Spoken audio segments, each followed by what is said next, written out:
예, 이번 강의에는 팩터 모델에 대해서 얘기해 보겠습니다. 음, 이 책을 보세요. 이게 아마 인터넷에 잘 찾아보면 있을 텐데, 오늘 그리고 요 다음에 하는 렉처들은 챕터 8이랑 16에 보면 뭐 도움이 많이 될 겁니다. 챕터 8이 아마 여기가 팩터 모델이고, 챕터 16이 APT. 먼저 팩터 모델에 대해서 알아야 돼요. 여기 팩터 모델이 옛날에 얘기했던 싱글 인덱스 모델이 있고,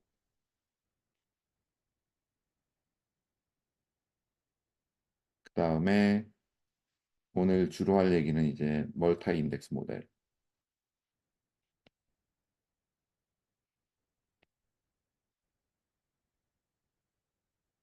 있죠. 그리고 16에는 APT를 어떻게 증명하는가에 대해서 나와 있을 거예요. 그거 보면서 이제 교재에 있는 렉처 노트에 있는 내용들 이해가 안 되는 거 보면 도움이 많이 될 겁니다. 먼저 싱글 인덱스 모델에 대해서 얘기를 할게요. 싱글 인덱스 모델은 말 그대로 인덱스가 하나 있는 모델이에요. 근데 무엇에 대한 모델이냐? 이거는 실현 수익, 즉 realized return에 대한 모델이에요. 그래서 realized return이 어떤 식으로 기술이 되어야 되는가? 싱글 인덱스 모델을 여러 가지 형태로 쓸 수가 있죠. 그런데 우리가 가장 많이 쓰이는 싱글 인덱스 모델은 보통 얘기하는 마켓 모델입니다. 즉 무슨 말이냐? 여기 이 인덱스가 마켓 팩터인 거죠.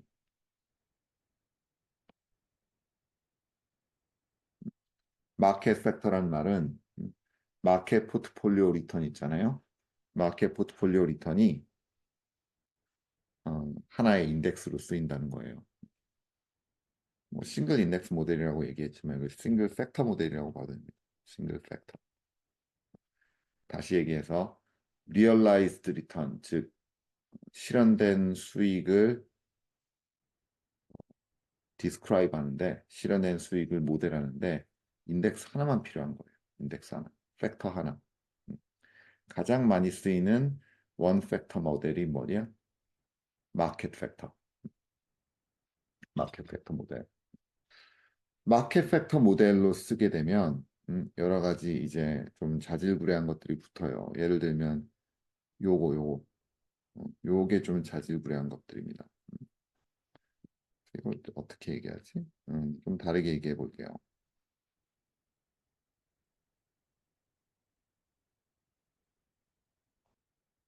일반적인 싱글 인덱스 모델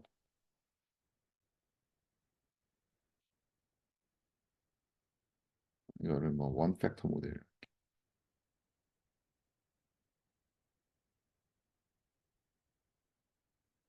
or realized returns 그러니까 실현 수익 실현 수익에 대한 일반적인 싱글 인덱스 모델은 이렇게 써요. i는 주식이에요. 주식 i에 대해서 타임 t 리턴은 어떤 컨스턴트가 있고 그 주식마다 고유한 컨스턴트가 있고 그다음에 B라고 하죠. E, I, 그다음 F, T,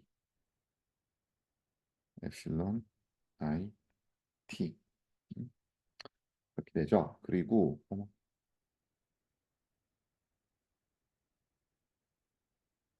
보통은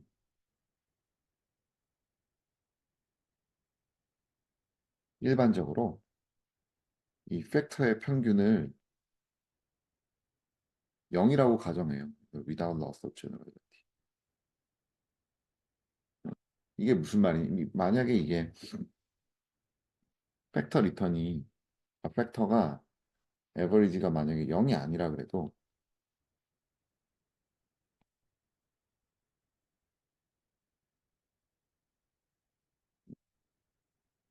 이거를 디민을 시킬 수가 있어요.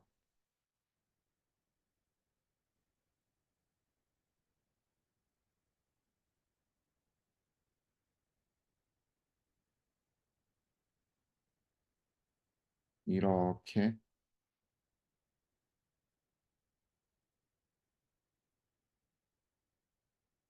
하게 되면 어떻게 되냐?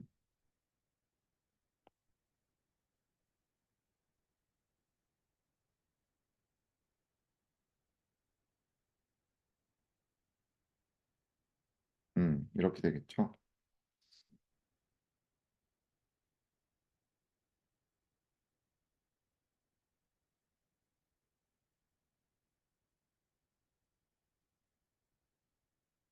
이렇게 돼서 이게 무슨 말이냐? 얘가 얘를 AI라고 하고 얘를 FT라고 하고 뭐 얘는 뭐 그대로 엡실론 IT. 이렇게 하면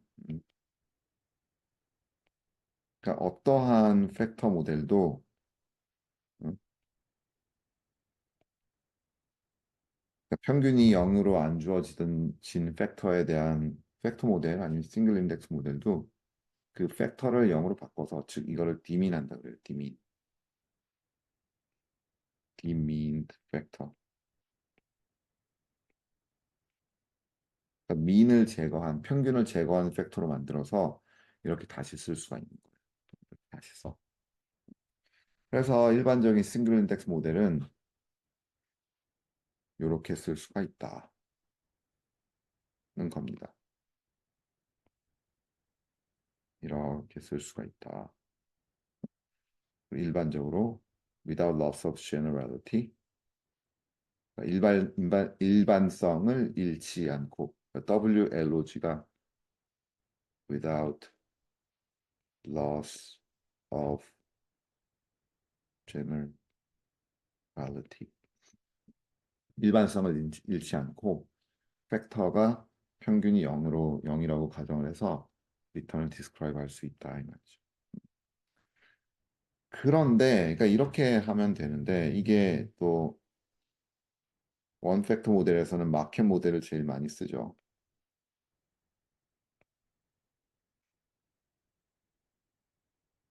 마켓 모델의 경우는 굳이 또 이렇게 씁니다. 굳이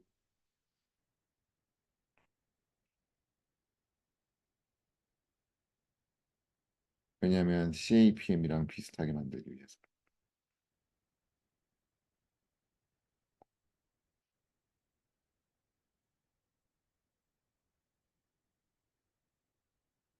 음? 마켓 모델의 경우 이런 식으로 음, 팩터 모델을 써요. 그러면 이제 얘가 디민드 안 된 팩터가 되는 거고 얘가 디민드 안 된 컨스턴트가 되는 거예요. 여기서 중요한 거. 여기서 AI는 RIT의 평균이에요. 왜 이렇게 되냐? 여기 1번식이 있을 때 1번식이 있을 때 1번식에서 평균을 양변에 취하면 그냥 AIT가 남거든요. AI.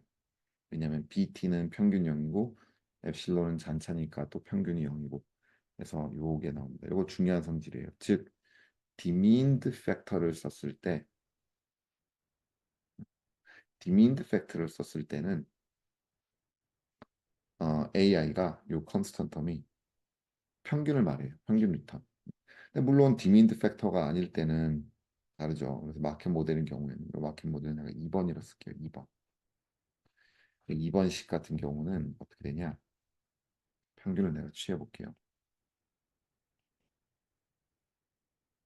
그러면 AI 더하기 RF 더하기 베타 I의 expected value에 EMT minus RF 이렇게 되죠. 그래서 이제 CAPM이랑 같은데 여기는 CAPM이랑 같죠. 근데 요 텀이 된다. 요 텀이 뭐다? 요게 알파가 되는 거죠. 알파. in the cap. 그래서 요 내용들을 좀 숙지를 해야 돼요. 즉 다시 말하면 일반적인 싱글 인덱스 모델은 일반적으로 리턴을 디스크라이브 하는데 이런 식으로 되는 게 좋아요. 즉 diminished factor F로 쓰면 편해요. 왜 편하냐? 뭐 평균이 여기 컨스턴트 텀 AI로 잡히니까 저렇게 하면 되는데 굳이 마켓 모델을 씁니다. 마켓 모델을 쓰면 요 마켓 모델을 쓰면 expected return이 이렇게 주어지죠. 마켓. 근데 저렇게 쓰는 이유가 왜다? CAPM이랑 연관짓기 위해서 그런 거예요. 그래서 원 팩트 모델에서 마켓 팩터를 쓰는 경우에는 살짝 컴플리케이션이 있어요. 살짝 복잡한 것들이 있습니다. 자, 다시 돌아와서 자, 그래서 여기 첫 줄에 나오는 이 싱글 인덱스 모델은 CAPM에 기반한 싱글 인덱스 모델이에요. CAPM에. 그래서 그 다음에 프라이싱 에러 알파 i가 0이면 CAPM이랑 같은 거예요. 왜 그러냐? 음, 봅시다. 그 이유가 요 밑에 줄이에요. on average 평균적으로 어, 이제 컨디셔널 익스펙테이션을 씌우면 자 여기서 내가 컨디셔널 익스펙테이션이 뭐냐? 어, 이제 일반적인 평균이 아니라 그 시간에 다른 평균을 취할 수가 있어요. 즉 오늘 있는 정보로 봤을 때 요 컨디셔널 익스펙테이션은 무슨 말이냐면 평균은 평균인데 평균 어떤 x라는 별량의 평균인데 어? t라는 시점에 주어진 정보를 모두 이용한 평균이에요.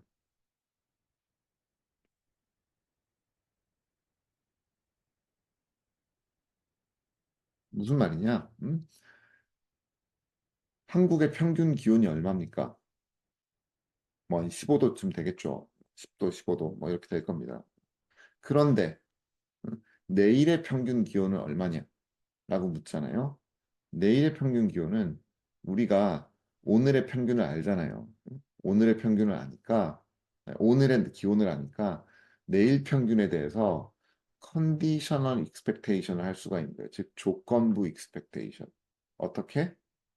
오늘의 계절도 알고 내일의 계절도 알고 오늘 뭐 한 20도 되겠죠. 오늘 20도 되니까 내일도 한 뭐 20도 언저리가 될 거다. 이게 예측이 가능하잖아요. 왜? 며칠인지 아니까. 따라서 내일의 평균 기온은 오늘 주어진 정보들을 이용해서 평균을 더 잘 알 수가 있어요. 그게 컨디셔널 익스펙테이션이에요.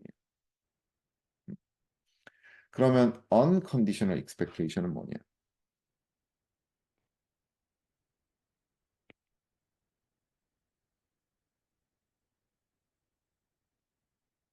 unconditional expectation은 조건이 없는 무조건적인 평균이죠. 자, unconditional expectation of temperature, 즉 기온의 unconditional expectation은 뭐냐면 라고 하면 그냥 평균 기온을 얘기하는 겁니다. 서울의 평균 기온 예를 들어서 뭐 15도다. 그게 unconditional expectation이에요. 그런데 conditional expectation은 뭐다? 그날 주어진 정보를 이용했을 때 내일의 평균 기온은 얼마가 되겠는가? 이거는 훨씬 우리가 더 잘 알 수가 있죠. 왜냐? 지금 5월이고 서울에 있고 뭐 오늘 기온이 좋았고 날씨 예보를 보니까 내일도 비가 안 올 것 같고 하면 음, 내일도 기온이 뭐 한 22도쯤 되겠다. 이렇게 예측하는 거죠. 그게 컨디셔널 익스펙테이션이에요. 마찬가지로 주식의 평균 수익률도 기대 수익률도 이런 컨디셔널 익스펙테이션이 가능해요. 즉 오늘 같은 경우 음, 오늘 같은 경우 시장이 전반적으로 좋아요. 시장이 좋고 경기도 좋습니다. 그러면 컨디셔널 익스펙테이션에 대해서 좀 더 좀 더 정확한 예측을 할 수가 있는 것이죠. 그런 컨디셔널 익스펙테이션은 요 밑에 T자를 이렇게 붙여줘요. T자. 자, 그래서 그냥 내가 컨디셔널 익스펙테이션을 쓴 거예요. 굳이 안 써도 되는데. 자, 그러면 컨디셔널 익스펙테이션을 이렇게 취하면 자, 앞에서 내가 노트 필기에서도 보여줬지만 이렇게 컨스턴트 텀들이 튀어나옵니다. 음, 음. 자, 그러면 이제 싱글 인덱스가 모델이 뭐냐? 자, 오직 하나의 리스크 소스만 프라이스 된다는 말이에요. 무슨 말이냐? 리얼라이즈드 리턴, 즉 실현 수익률을 모델하는데 주식들의 공통된 리스크를 표현하는 텀은 요 하나밖에 없어요. 요 원 인덱스. 그거를 제외한 이 엡실론은 이건 잔차잖아요, 잔차. 잔차라서 다이버시파이 하면 다 없어져요. 다이버시파이 하면 다 없어지기 때문에 다이버시파이해도 없어지지 않는 거는 요 공통된 주식의 무브먼트, 그 RMT, 그 컴포넌트예요. 즉 시스테매틱 리스크가 하나라는 뜻입니다. 음.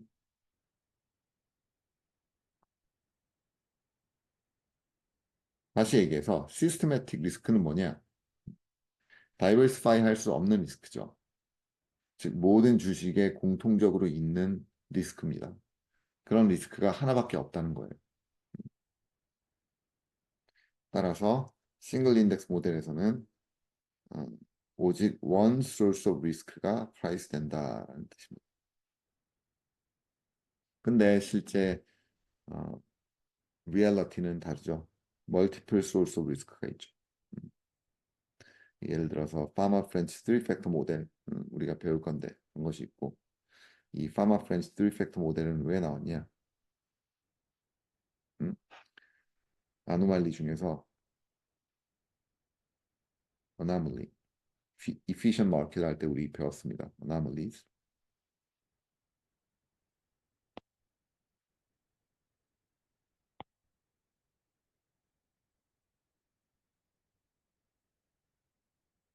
anomaly 중에서 size anomaly, small form effect라고 하죠.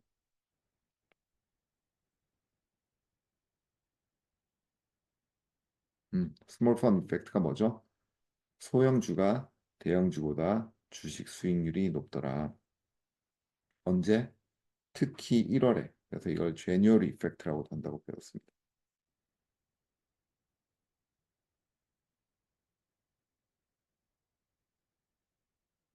1월 효과, 1월이 효과. 또 그다음에 뭐가 있어요? 북투마켓 이펙트라고 하는 밸류 프리미엄이라는 게 있죠. 밸류 어나머리.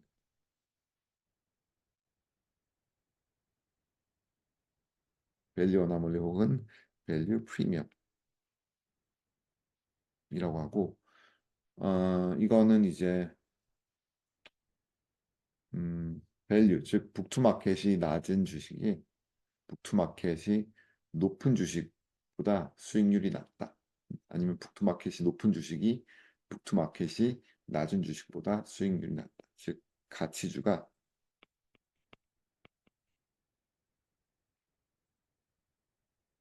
가치주 수익률이 성장주 수익률보다 높다.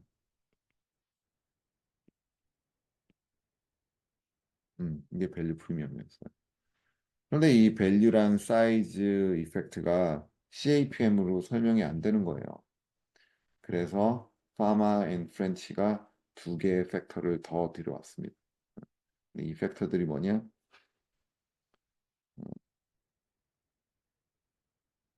하나는 HMM, HM은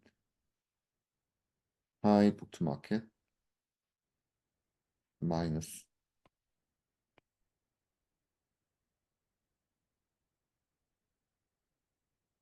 low booked market. 그리고 S&B는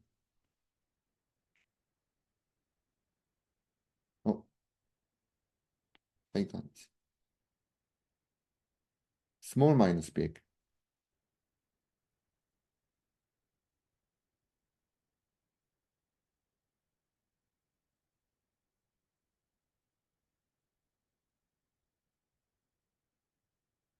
그러니까 소형주 포트폴리오에서 대형주 포트폴리오 리턴을 뺀 것이 small minus big 팩터예요.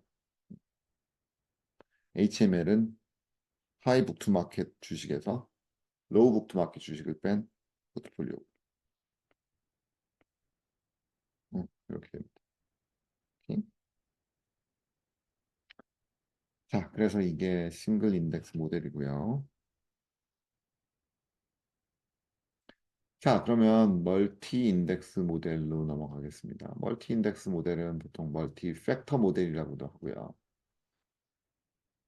싱글 인덱스 모델은 모든 스탁이 같이 움직이는 포션이 있고, 스탁스가 아니라 스탁 리턴이죠. 스탁 리턴. 주식 수익률이, 즉, realized 주식 수익률. 스탁스. realized 스탁 리턴.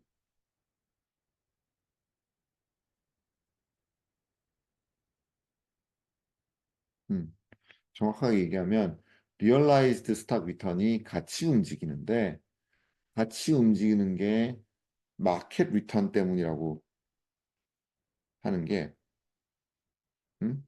하는 게 싱글 인덱스 모델이에요. 그 나머지 리턴 포션은 전부 다이버시파이 하면 없어진다는 겁니다. 근데 멀티 인덱스 모델은, 그게 아니야. 그게 아니야. 마켓 리턴뿐만이 아니라 다른 마켓이 아닌 다른 이제 팩터들이 있어서 시큐리티 리턴이 같이 움직인다는 거예요. 예를 들면 이자율 때문에 주식 리턴들이 같이 움직일 수도 있고요. GDP 그로스 때문에 같이 움직일 수도 있고요. 아니면 가장 흔한 게 인더스트리 팩터, 즉 시장이 움직이지 않더라도 즉 시장이라는 게 마켓 포트폴리오 리턴 얘기하는 겁니다. 마켓 포트폴리오 리턴이 움직이지 않더라도 같은 인더스트리, 같은 섹터에 있는 주식 리턴들은 같이 움직일 수가 있어요. 예를 들면 전기차나 2차 전지 주식들은 어, 실현 수익률들이 같이 움직이죠. 같은 인더스트리에 있으니까. 자, 이런 경우에 멀티 인덱스 모델을 씁니다. 멀티 인덱스 모델을 쓰고요. 그런데 이제 멀티 인덱스 모델의 하나의 문제점이 뭐냐? 내가 여기서도 정확하게 팩터가 뭔지 얘기를 안 하고 약간 두리뭉실하게 얘기했죠. 이코노믹 팩터가 있고, 이코노믹 팩터는 뭐냐? 매크로 이코노믹스, 거시경제에 의해서 드라이브 되는 팩터들이 있고, 그 다음에 인더스트리 팩터들도 있죠. 즉 산업 특징에 의해서 움직이는 팩터들. 그런데 내가 정확하게 얘기 안 하고 이런 것들이 있을 수 있다라고 하잖아요. 왜냐? 그 이유는 멀티 팩터 모델에서는 팩터를 우리가 찾아야 돼요. 각 펀드 회사마다 아니면 각 뭐 에셋 매니지먼트 회사마다 팩터를 각기 찾아야 됩니다. 리서치 팀을 꾸려서요. 근데 이제 팩터를 찾는 방법이 크게 두 가지가 있어요. 하나는 경제학적인 이론에 근거해서 팩터를 찾을 수가 있어요. 즉, 이코노믹 시오리로 팩터를 찾는 거고요. 즉, 어떠한 경제학적인 포스가 스탁 리턴을 같이 움직이게 할 수 있는 것인가에 대한 경제학적인 통찰력으로 팩터를 찾는 거예요. 예를 들어서, GDP 그로스가 중요하다. 세계 무역이 중요하다. 인플레이션이 중요하다.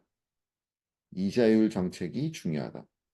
이런 것들을 이용해서 어, 팩터를 찾는 거를 경제학적인 theory, 즉 이코노믹 theory에 의존해서 팩터를 찾는 것이라고 얘기할 수가 있어요. 그에 반해서 경제학적인 이론을 전혀 쓰지 않고 통계적으로만 통계적인 기법에 의존해서만 팩터를 찾을 수도 있어요. 그러니까 이게 뭐 데이터 드리븐 어프로치죠. statistical analysis. 머신 러닝을 쓸 수도 있고 빅데이터를 쓸 수도 있고 뭐 이런 식으로 해서 통계적인 기법으로 이코노믹 인투이션 전혀 없고 통계적인 기법으로 순수히 공학적인 뭐 파이낸셜 엔지니어링적인 테크닉으로 찾을 수도 있어요. 그런 것들 우리가 일반적으로 팩터 어널리시스를 해서 찾는다고 합니다. 둘 중에서 뭐가 나은지는 없어요. 뭐가 나은지는 없습니다. 가장 좋은 방법은 이거죠. statistical analysis로 팩터를 찾는데 그 statistical analysis를 economic theory로 교육을 시키면서 하는 거죠. 그게 가장 좋은 방법입니다. 자, 그러면 팩터 모델에 대해서 좀 더 구체적으로 한번 들어가 볼게요.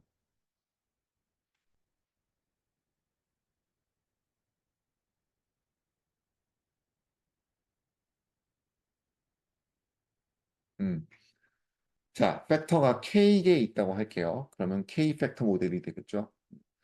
그래서 첫 번째 줄에 보면 노테이션이 있는데 살짝 복잡합니다. 저기서 I는 뭐냐? I는 주식을 얘기하는 거예요. 주식 I에 대한 내일 수익률은 어떻게 되냐? AI. 첫 번째 텀이 AI죠. 이 첫 번째 텀은 내가 뭐라고 했어요? AI는 평균 수익률이다.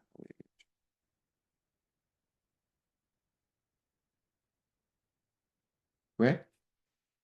demeaned factor를 쓸 거거든요. 즉, without loss of generality, factors are demeaned. 즉, demeaned factor를 쓸 겁니다. 우리는. 따라서 저기 AI가 average return이 되는 거예요. Since factors are demeaned, AI is the average return 되는 거예요.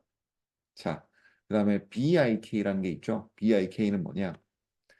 주식 I의 팩터 K에 대한 sensitivity, 민감도를 측정하는 겁니다. 어떤 식으로 이 BI를 알아내냐? BI는 시장에서 주어지는 정보는 아니고 우리가 추정해야 되는 정보예요. 즉, estimate 해야 됩니다. 어떻게 estimate 해야 되냐? 앞에서 원 팩터 모델, 싱글 인덱스 모델이 리그레션을 통해서 베타를 우리가 알아냈던 것처럼 저 BIK도 마찬가지로 멀티플 리그레션, 즉 하나의 리그레션에 여러 개의 설명 변수를 넣은 여기서 설명 변수는 팩터들이겠죠. 저 멀티플 리그레션을 돌려서 거기서 나온 리그레션 슬로프, 기울기들이 저기 BIK가 되는 거예요. 또 하나 중요한 것은 BIK라고 되어 있잖아요. I가 있습니다. 즉 이것은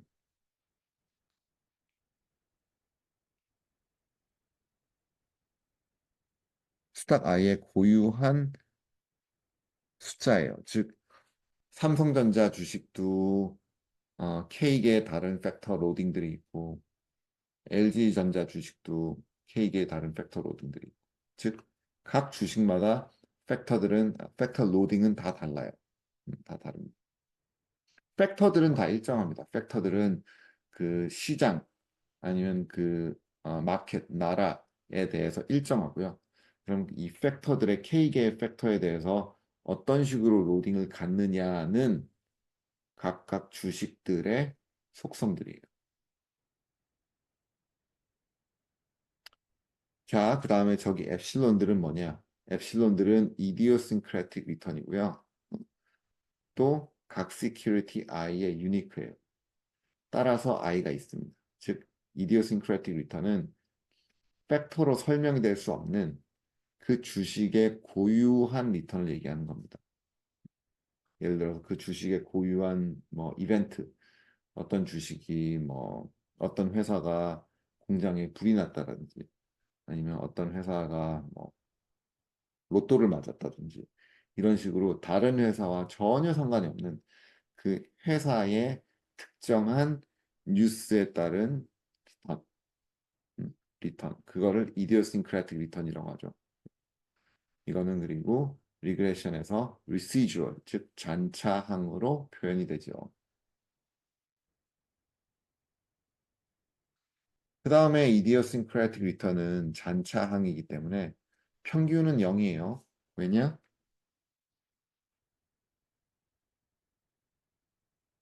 이 회귀 분석의 regression.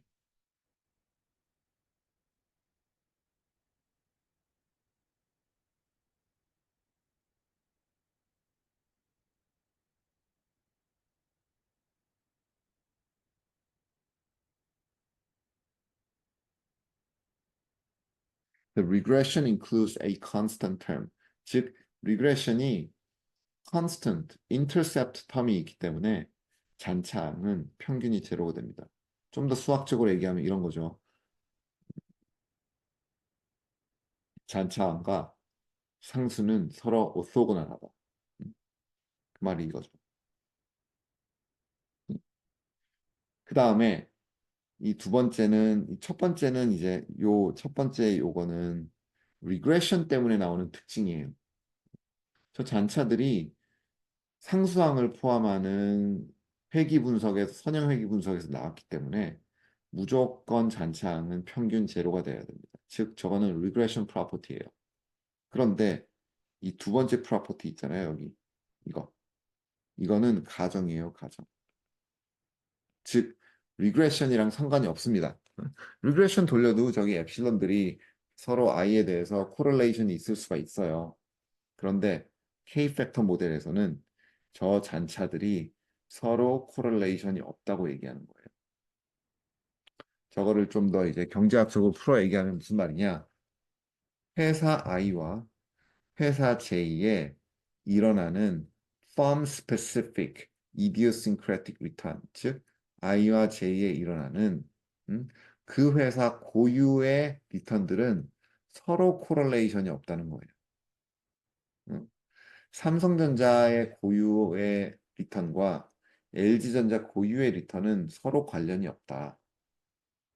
삼성전자가 로또를 맞아서 이제 삼성전자가 로또를 샀다고 가정합시다. 삼성전자가 로또를 맞아서 돈을 번 거랑 LG전자가 갑자기 뭐 공장이 지진으로 무너져서 음? 나오는 리턴은 서로 전혀 관련이 없는 이벤트인 거죠. 그런 것들이 바로 이디오싱크라틱 리턴으로 잡아내는 부분입니다.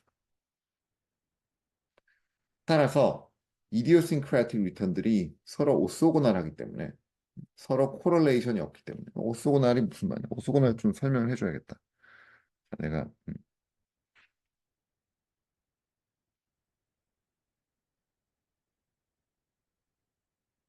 두 개의 평균 이제 곱의 평균이 0이면 우리가 오소고날 하다고 하죠. 음. 그런데 이거랑 우리가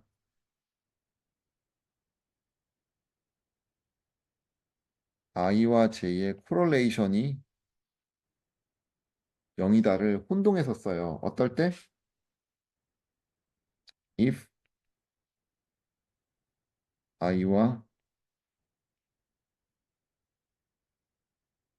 J의 평균이 0일 때. 이거 증명 가능합니다.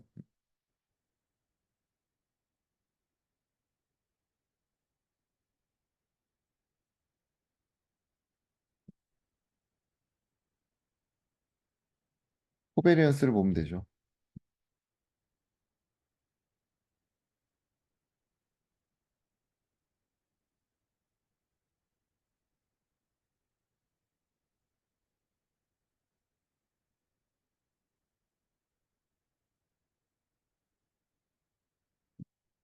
왜냐면 이게 0이니까.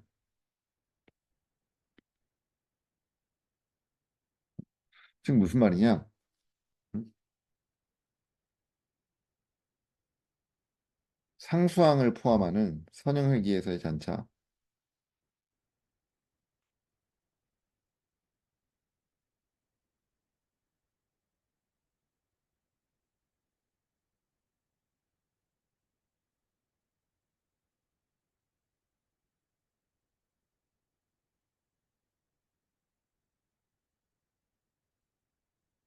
상수항을 포함하면 잔차가 평균 0이 되는 거예요. 음? 잔차가 평균 0이기 때문에 음,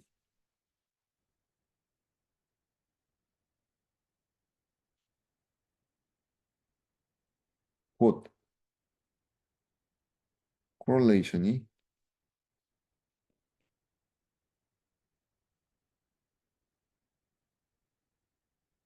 음. 그래서 이제 잔차에 대해서 내가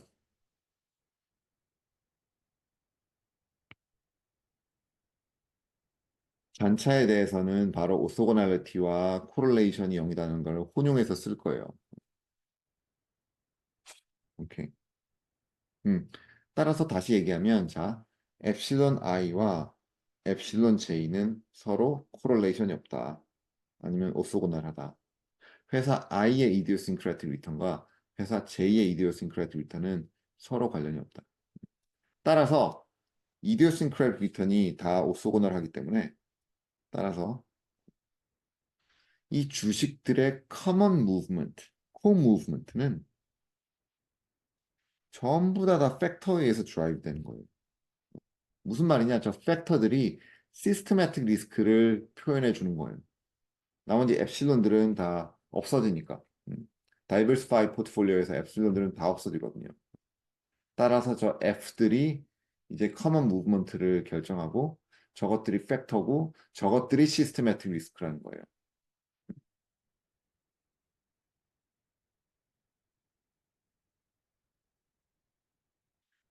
자, K-팩터 모델이 뭐 일반적으로 많이 쓰이고 뭐 SM 매니지먼트 회사 같은 데 가면 뭐 10팩터 모델 이런 거 쓰죠. 그런데 우리는 일단 2팩터 모델로만 하겠습니다. 자, 2팩터 모델로 가정을 하면 음,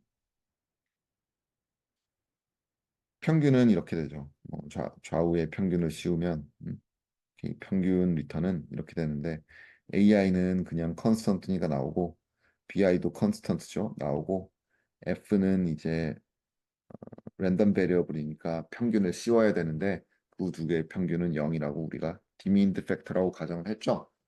따라서 저기 팩터 모델에서 AI 저 컨스턴 텀이 에버리지 리턴을 잡아주는 거예요.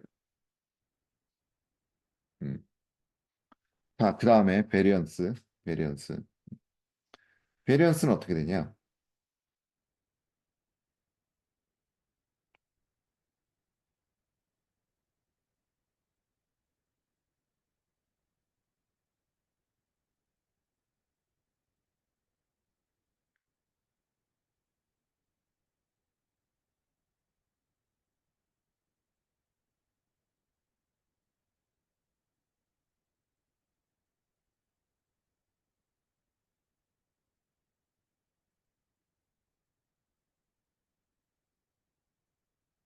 음,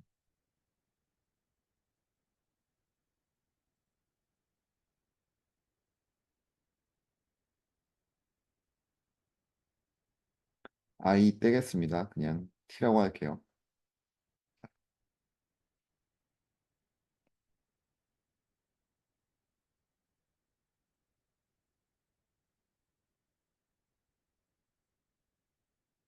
이렇게 되죠. 자, 베리언스 안에 텀이 4개예요. 근데 텀 4개인데 무서워할 거 없습니다. 컨스턴트는 없어져요. 베리언스 안에 있는 컨스턴트는 없어도 됩니다. 그러면 이제 베리언스 B1 F1 더하기 B2 F2 더하기 엡실론 이렇게 되죠. 뭐 그 다음에는 이제 늘 하던 거니까.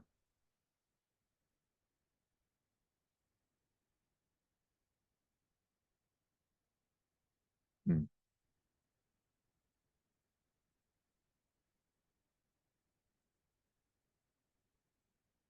그다음에 covariance between F1 and F2. 그다음에 뭐 그다음 텀은 다 0이에요. 왜냐? covariance between F and epsilon, F1 and epsilon, 그리고 F2 and epsilon인데 이거는 다 0이에요. 왜? epsilon이 잔차니까. idiosyncratic하니까 나머지는 다 0입니다. 따라서 이거를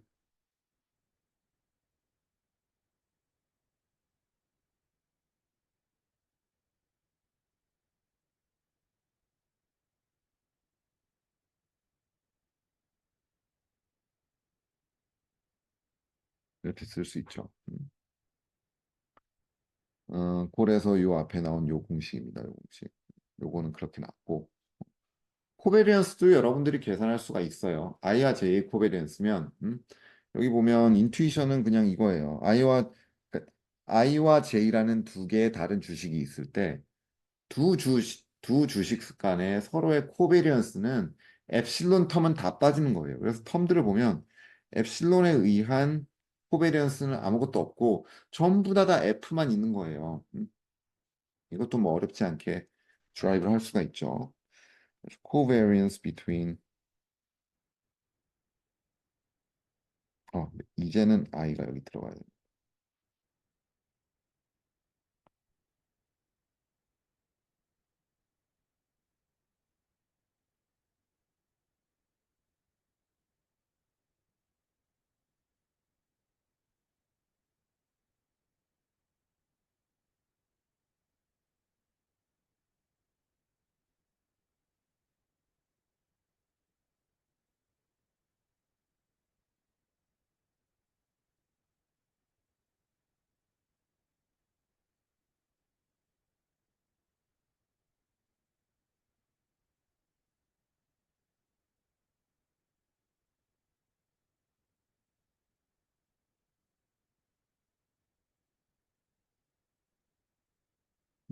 되죠?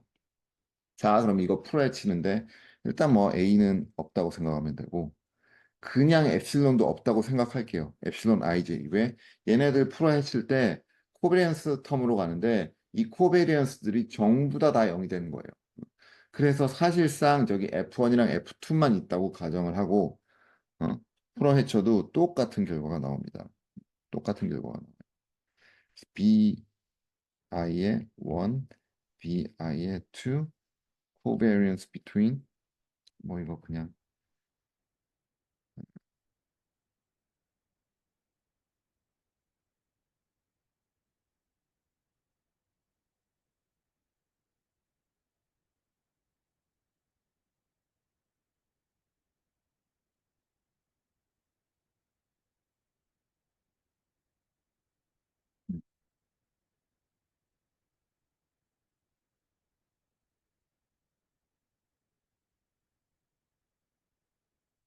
그 다음에 뭐 크로스텀이죠 뭐.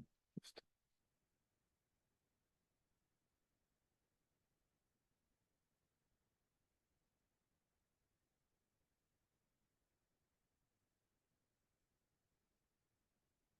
응? 이렇게. 자, 이렇게 되는 게 이제 코베리언스예요. 코베리언스.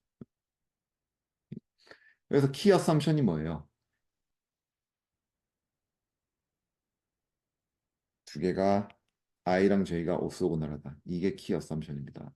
키 어썸션. 자, 그 다음은 앞에서 봤을 때 F1이랑 F2랑 서로 코럴레이션이 있었어요. 무슨 말이냐? 앞에 데리베이션에서 요게 있잖아요. 요게. 응, 요거. 응? 근데 제가 일반적으로는 0이 아니에요.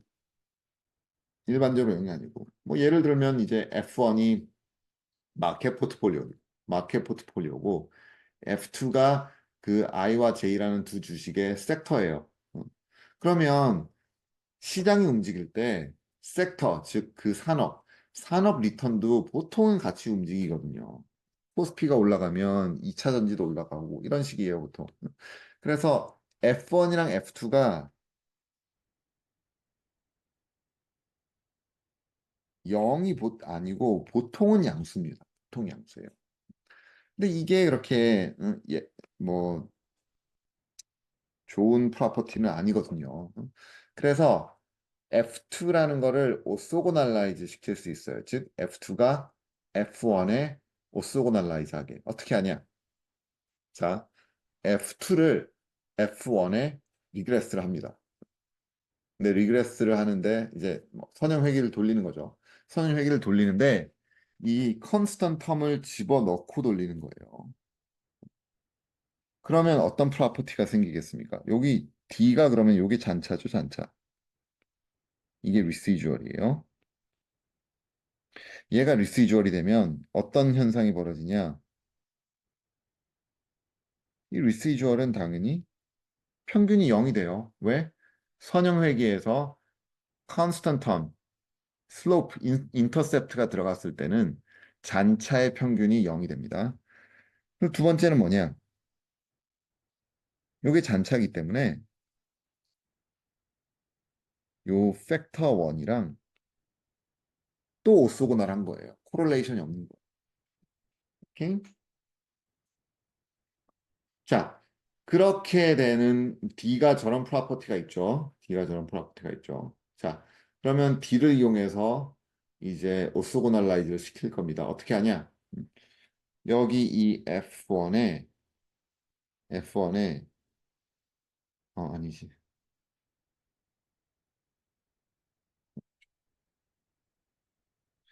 저 F2 대신에 F2를 여기다가 대입해 주는 거예요. 요 F2를 대신에 요걸 대입을 쫙 해줍니다. 대입을 해줘요. 대입을 해주는 거죠. 그러면 음? 여기는 그대로 상수항이 바뀌어요.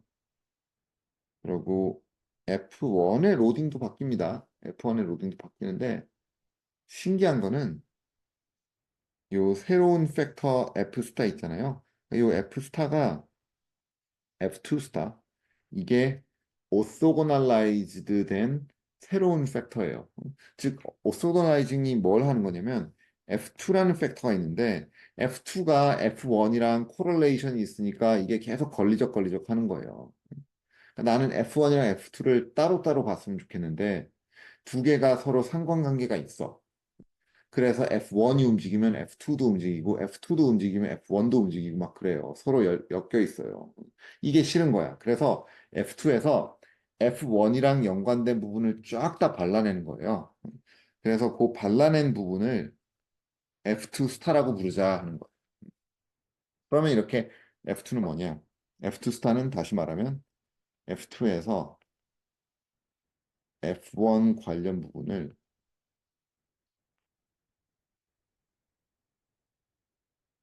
제거하면 돼요. 쫙 발라낸 거예요. 그럼 이 F2 스타로 팩터 모델을 다시 써보자 이겁니다. 그럼 어떻게 하면 되겠어요? F2에서 F1을 발라내죠. 먼저 이 발라내는 과정이 선형회귀예요. 요거를 발라내게 되면 남는 잔차 있잖아요. 걔가 이렇게 뼈만 빼내고 살만 남은 그 살코기예요, 살코기. 즉 F2에서 F1이랑 연관된 부분을 다 빼낸 부분이 요 잔차입니다. 잔차. 그래서 그 잔차를 응? 새로운 팩터 F2 스타로 쓰겠다는 거예요. 응? 오케이? 자, 그러면 F2 스타로 다시 한번 팩터 모델을 써봅시다. 어떻게 해요? 그냥 대입하면 되는 거예요. F2에. 자, F2에 여기 이 선형회귀 모델을 대입을 했죠. 이건 그냥 대입이에요. 그렇게 하고 나면 F1이랑 F2 스타로 팩터 모델을 다시 쓸 수가 있어요. 그런데 당연히 F1의 로딩에는 원래 있던 로딩에 더 달라붙죠. 더 달라붙어요. 무슨 말이냐? 응? 이게 원래 로딩인데 당연히 더 붙어요. 왜? 발라냈으니까. F2에 있던 F1 연관된 포션들을 우리가 발라냈잖아요.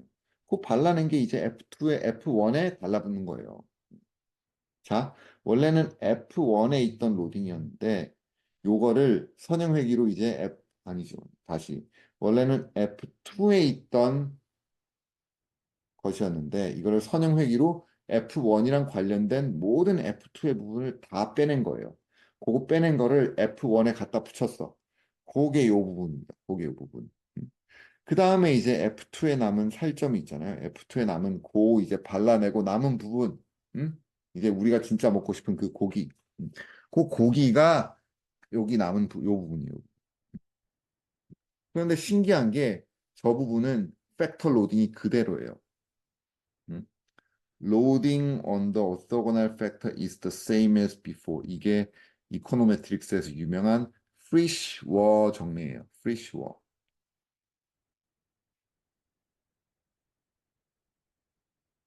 프리쉬워 정리입니다. 저게 왜 유명하냐? 지금은 이제 뭐 지금 뭐 컴퓨터가 좋으니까 뭐 리그레서가 변수가 막 만 개 돼 있는 선형회귀 돌려요.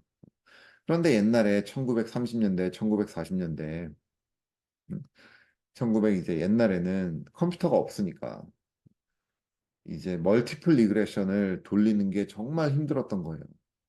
그래서 그때 나온 게 프리슈어 정리입니다. 프리슈어 정리는 뭐냐?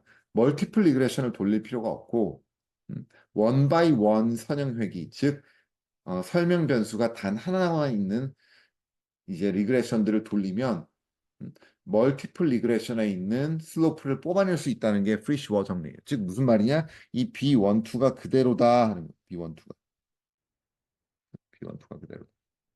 즉 멀티플 리그레션에서 B2를 구하는 방법은 F2에서 F1을 발라낸 다음에 그 발라낸 부분으로 리그레션을 돌리면 F2가 나온다는 거예요. B2가. 그게 프리슈어 정리. 자, 그 다음 이 부분. 팩터리스가 오토곤을 하다는 거 증명.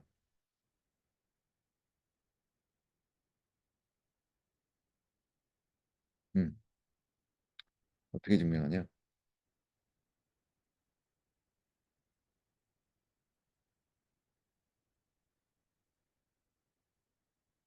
이게 0이라는 거 증명해야 되잖아요. 음,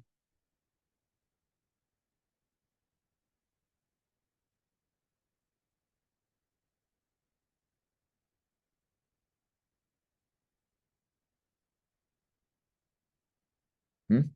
요 리그레션에서의 잔차잖아요. 요 리그레션에서의 잔차니까 당연히 by definition property of regression, 리그레션의 성질 때문에 당연히 F2는 F1이랑 오쏘곤을 합니다. 자, 그럼 두 번째 average return, average return of 뭐죠? RIT. 이거는 그냥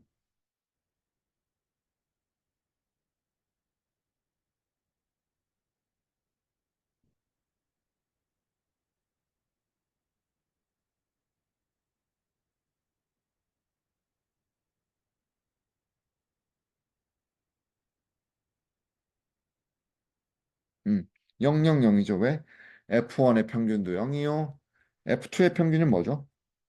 이거 써주죠. F2 스타의 평균 더하기 엡실론이잖아요. 그런데 F2 스타의 평균도 0이에요. 왜? 음, 찬차니까.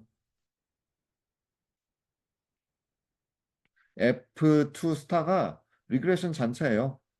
그러니까 이거 0입니다. 음.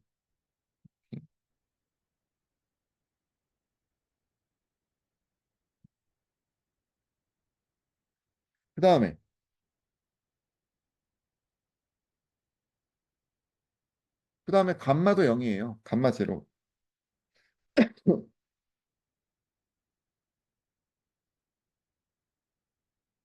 감마 제로가 왜 0이에요?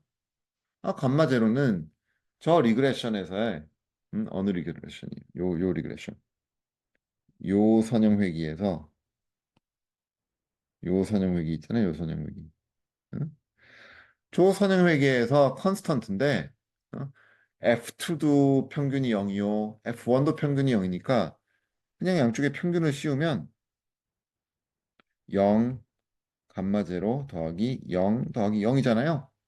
따라서 감마 제로도 0이에요. 즉 평균이 0인 어떤 별량을 평균이 0인 다른 별량에 선형 회귀를 시키면 그 인터셉트 상수항이 0이에요, 그냥. 따라서 감마 제로도 0.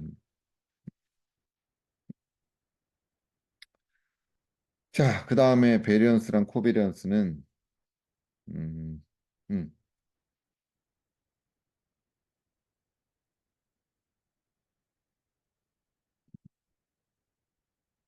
이거는 그냥 요 앞에서 요걸 합시다. 오케이? 요 앞에서 보면 자 봐요. 만약 if i와 f2가 오소고널하다. 즉, 그럼 어떻게 되겠는가? 그럼 어떻게 되겠어요? 그러면 이제 뭐 이게 0입니다. 따라서 그렇게 되면 이 텀도 0이고 요 텀도 0이라서 요렇게만 남는 거예요. 베리언스는 이렇게 되고 코베리언스는 이렇게 된다. 자, 이제 왜 오소고날라이즈를 하는지를 아시겠어요? 오소고날라이즈라면 너무 편해요. 왜? 팩터라는 게 우리가 결국 세상 리턴이 복잡하니까 세상 리턴이 복잡하죠. 주식들의 리턴이 복잡하잖아요. 예를 들어서 삼성전자가 오늘 5%가 떨어졌다. 근데 이 5%가 떨어졌는 게 여러 가지 복합적인 원인에 의해서 5%가 떨어진 거, 5%가 떨어진 거거든요. 그래서 이거를 각각의 구성 팩터들로 나누고 싶은 거예요. 그게 바로 팩터 모델입니다. 즉, 마이너스 5%라는 리턴이 어떤 부분은 이제 마켓 포트폴리오에서 나온 부분이 있고, 어떤 부분은 섹터에서 나온 부분이 있고, 어떤 부분은 GDP에서 나온 부분이 있고, 여러 가지 종류의 서로 다른 이펙트들이 모여서 나온 게 삼성전자의 마이너스 5% 리턴이에요. 근데 이거를 팩터 모델을 쓰면 분간이 가능하다 이거죠. 그런데 그냥 팩터 모델을 쓰면 안 좋은 점이 있어요. 뭐다? F1이랑 F2가 서로 코릴레이션이 있으니까.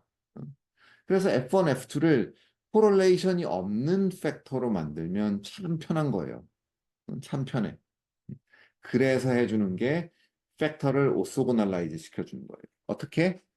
팩터 하나를 F2를 F1에 리그레션 돌려서 거기에서 남는 잔차를 새로운 팩터로 쓰는 겁니다. 그러면 이제 평균과 분산과 이런 계산들도 쉬워지는 것이죠.